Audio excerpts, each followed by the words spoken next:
the most recently reviewed of these 5, and in fact, depending on the order things come out in, you might be watching this video before the full review of this. Ranger Arms RA9 Defence01. It's just marked as RA9 on the gun, but I did some digging to find out a little more about it because I had never heard of Ranger Arms before and was kind of surprised by this thing.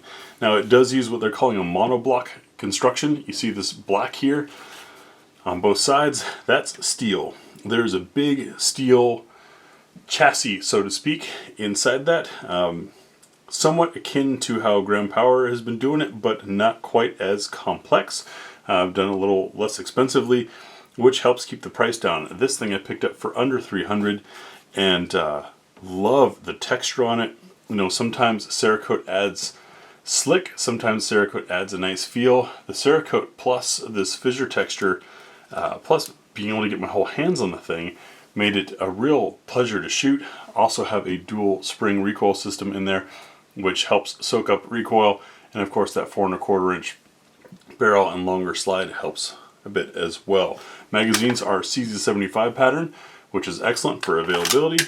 And one of the things about having a steel, and I'm not talking SIG style stamp steel chassis, I'm talking about a big hunk of solid metal in there, is all of your trigger components that are hung on pins, with them going into a steel chassis instead of going into the polymer here, they're not going to wear, there's no wiggle room that can develop, and not much give in the first place.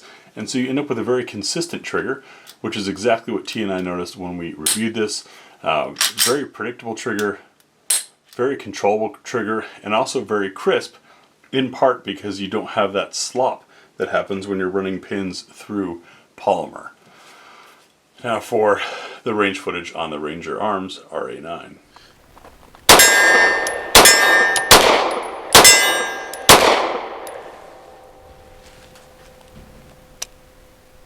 I like that one. What do you like about it? It's weighted well. The recoil on it is very manageable. The trigger is very predictable. The sights are as they should be. Ranger Arms RA9. That slide is so smooth when it closes. You don't have the chuck. It just rolls in.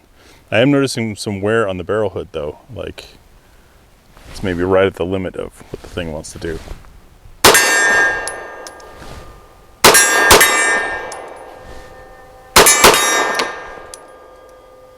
I think this is one of those guns where I just have an understanding with it.